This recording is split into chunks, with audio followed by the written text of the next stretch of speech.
Welcome students. आपका मेरे channel science classes by doctor Kumkum Saxena में बहुत स्वागत है। और लगातार मैं आपको लेसन्स को पढ़ाई चली जा रही हूँ और ये हमारा बायो का लास्ट लेसन है, वर्गीकरण, मानव विकास एवं वर्गीकरण। मानव का किस तरह विकास हुआ और किस तरह वर्गीकरण हुआ, ये हमारा लास्ट चैप्टर है। इसके बाद में आपकी भौतिक शुरू हो जाएगी। तो आज मैं बताने जा रही हूँ आपको कि अभिलक्षण क्या होता है। हम अगर लें इसमें तो अभिलक्षण को सबसे पहले हम देखेंगे कि अभिलक्षण से क्या मतलब है। अभिलक्षण क्या है? अभिलक्षण किसको कहते हैं? कि जो मनुष्य की बाह्य आकृति एवं व्यवहार होता है वो क्या कहलाता है? अभिलक्षण कहलाता है। इन सबको जानना विकास के चरणों को जानने के लिए आवश्यक है कि बाह्य आकृति और व्यवहार क्या होता है। जैसे मनुष्य के 4 पैर होते हैं, देखा है आपने। पौधे में प्रकाश संश्लेषण की क्रिया होती है, ये उसका व्यवहार है। और कोशिका जो है मानव जीवन की इकाई है, ये एक अभिलक्षण है। और हर कोशिका में केंद्रक पाया जाता है। कुछ कोशिकाएं जीवाणु की ऐसी होती हैं जिसमें कोई केंद्रक नहीं पाया जाता। बहुत से जीव हैं जिनमें कि कंकाल पाया जाता है और बहुत से जीव ऐसे जिनमें कंकाल नहीं। कशेरुकी जो है आपने पढ़ा होगा 9th में कि कशेरुकी में कंकाल होता है, अकशेरुकी में कंकाल नहीं पाया जाता। तो ये सब क्या है? ये जीवों के अभिलक्षण हैं और व्यवहार है जो वो दिखाई देता है, जिन्हें कि हम समझेंगे तभी हमें विकास के चरण समझ में आएंगे। अब आगे हम चलते हैं कि समजात और समवृद्धि अंग क्या होते हैं। अब हमें लिखना है समजात अंग और समवृद्धि अंग। समजात अंग क्या होते हैं? समजात अंग ऐसे अंग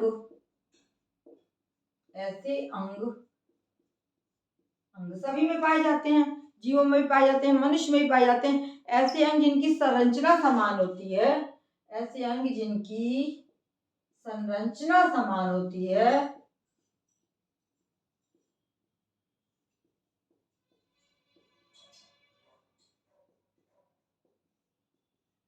लेकिन कार्य अलग अलग होता है।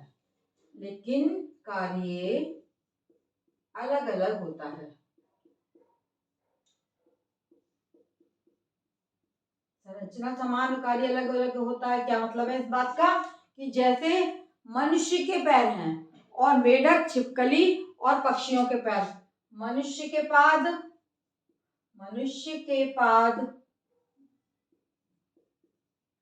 मेढक, छिपकली एवं मनुष्य के पादों के समान ही होती है इनकी रचना। और पक्षियों के पाद संरचना सबकी समान होती है, लेकिन कार्य क्या है? कार्य सबका अलग अलग होता है। मनुष्य के पाद चलने में काम आते हैं, पक्षी के पाद उड़ने में काम आते हैं, मेढक के पाद कूदने में काम आते हैं और छिपकली के पाद भी दीवार से चलने में कार्य आते हैं। तो ये क्या कहलाते हैं? ऐसे अंग जिनकी संरचना समान होती है लेकिन कार्य अलग अलग होता है मनुष्य, उनको हम क्या कहते हैं? समजात अंग। अब दूसरे प्रकार के अंग होते हैं जिन्हें हम कहते हैं समवृद्धि अंग। समवृद्धि अंग क्या होते हैं? ऐसे अंग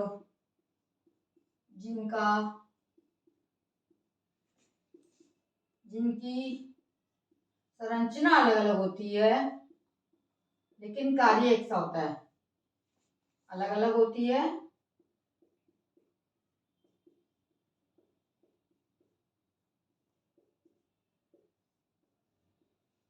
लेकिन कार्य समान होता है। कार्य जिनका एक सा है, कार्य समान होता है। जैसे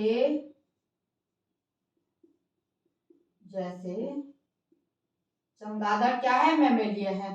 जैसे चमगादड़ एवं पक्षियों के पंख इनका उदाहरण है ये।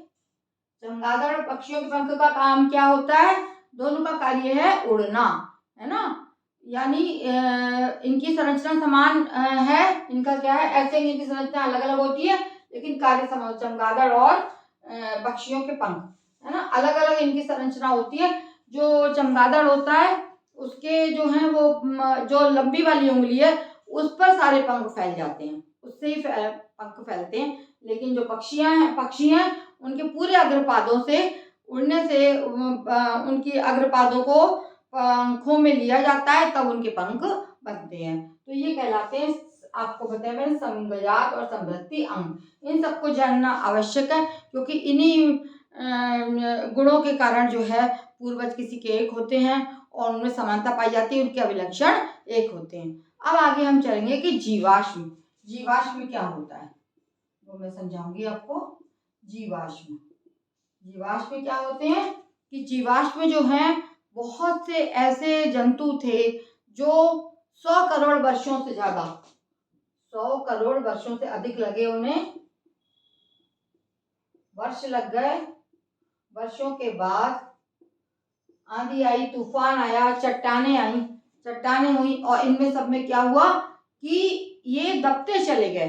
जैसे सबसे पहले जो था वो कौन दबा, जमीन में दबते चले गए। जैसे कीट, बहुत से कीट थे, है ना, पहले कीट दबे, फिर कीट के बाद में आ गया डायनासोर और फिर आया घोड़ा। इन तीनों के हमको अवशेष कैसे मिले?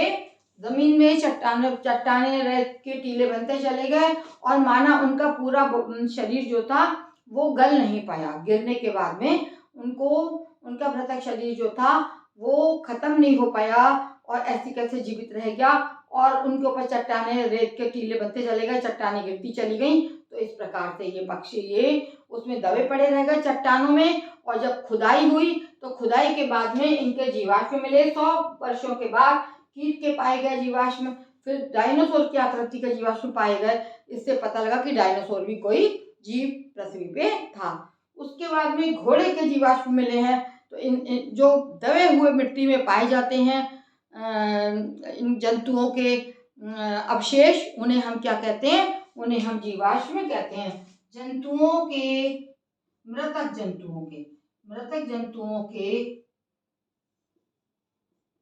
अवशेष जो मृदा में दबे रह गए, मृदा में चट्टानों में दबे पाए गए,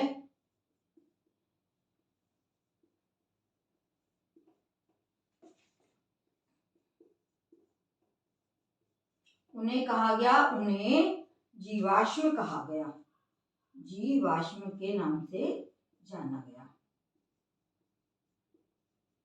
और इनका किस तरीके से एक पद्धति होती है जिसको हम बोलते हैं फॉसिल डेटिंग के द्वारा इनका अंदाज लगाया गया।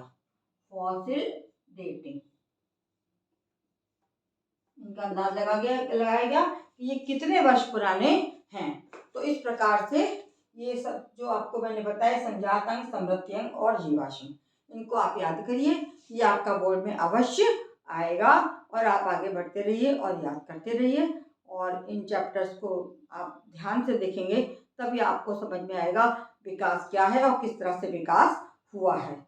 यहीं पर मैं अपने चैप्टर को समाप्त करती हूँ और अगले चैप्टर में मैं आपको इसके आगे का बताऊंगी। धन्यवाद।